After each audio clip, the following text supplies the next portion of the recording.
All right, Brian here with Straight Blast Gym with Bend. I want to talk about a couple of workouts that you can do that still allow you to lift a decent amount of weight, can help you build a little bit of muscle, build a little bit of strength, even with an MCL and a knee injury. So meniscus, knee injury, right? I'm trying to avoid that range that really hurts for me. And it's right at somewhere at that bottom of that deadlift. Or top of the deadlift, bottom of the squat area. So right before lockout. And so I'm gonna start off with a pin squat. So with pin squats, right, they're resting on pins, on safety pins, right? And I'm looking to stand up out of this from a point where my knee is actually traveling forward and my chest is upright. I want it to be more like a leg press. I don't need to set it up like it's a good morning and try to lift it with my lower back. That could be a strategy, but that's not what I'm working on today. So I really want to focus on that. So I'm going to use my Texas power bar that got me through the apocalypse that is known as COVID. That's why it's all rusted and looks all gnarly. But I love this thing. It is definitely like, if you want a classic bar, the Texas power bar is awesome. It's not the prettiest, but it's a damn good bar, especially for squats with that center knurling. So that's why I chose this over one of my prettier bars. I could have gone with any of my kabuki bars that are very, very pretty and very expensive, but this one's going to allow me to do some more traditional squats. I haven't even decided if I'm going to do a high bar or a low bar until I get under this thing, because I don't know how my shoulder feels, right? I just want to listen to my shoulder and kind of decide. If you're caught up on high bar or low bar, who cares, right? You're not a professional power lifter, or if you are, you're probably not listening to me for lifting advice. So, or if you are, you're listening and like laughing at me. So we're in here. I'm gonna get under the bar, right? I'm gonna set. I'm gonna walk underneath until my shins are essentially vertical, right? Then from here, I'm going to sit up out of the bar, right? Even that had a bit of sway to it. But the goal is to be able to do about 12 of these.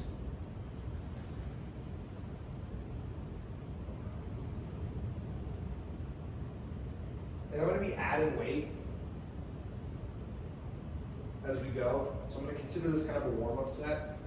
And Sam's just going to record this for me so we can kind of see where we end up at the end of the day, because I'm curious as to what I can actually do. This kind of quarter squat position, the last time I quarter squatted 585. So I have a strange feeling with this knee injury. I'm going to be nowhere near quarter squatting 585.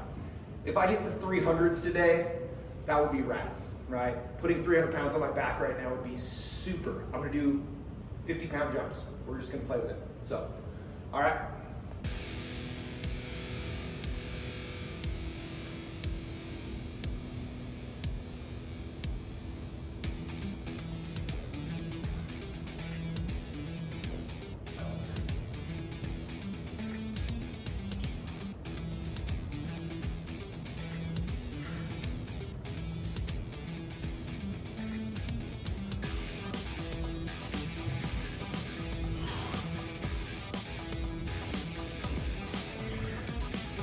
All right, so I want to review this now.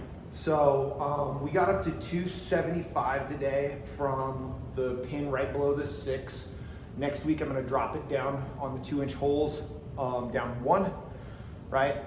That's going to make it more difficult. One of the things that I noticed very early on, once the weight started to get there, is if my feet weren't in front of the bar quite a bit, it turned into a true no shit squat, and my knee did not like that. I'm trying to emulate a leg press, not a squat. And so there was only one set, that third set that I did that was painful. And so I'm looking at a rep range of 10 to 12. I kept it at 10 today because we're in a hurry because I got to coach kids class at some point here. And 2, I'm not trying to send it on my first day, right? I would like to have a linear progression, at least somewhat linear progression. There's no such thing as true linear progression when we're talking about athletic performance, especially with injuries. And then the other thing is that I'm using the RPE scale, so rate of perceived exertion, and I'm using an RPE 6 to 7. Now, that doesn't mean I'm only leaving 3 to 4 reps in the tank, because that's not what we're training. We're not training the whole unit of the body, right? If I wanted to grind out 20 at that, I probably could have ground out 20 and then probably passed out on the ground. That would have been cool, at least for Instagram. But for my knee was at that like, hey, anything more than 3 or 4 more, it's gonna start hurting.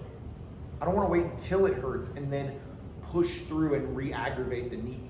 So I'm gonna pull it back to where I think it is. It's a perceived exertion, right? We're talking about perceived exertion. This is just a subjective way to regulate your fatigue. And for right now, the fatigue that I care about is here in my knee and not in my whole body, right?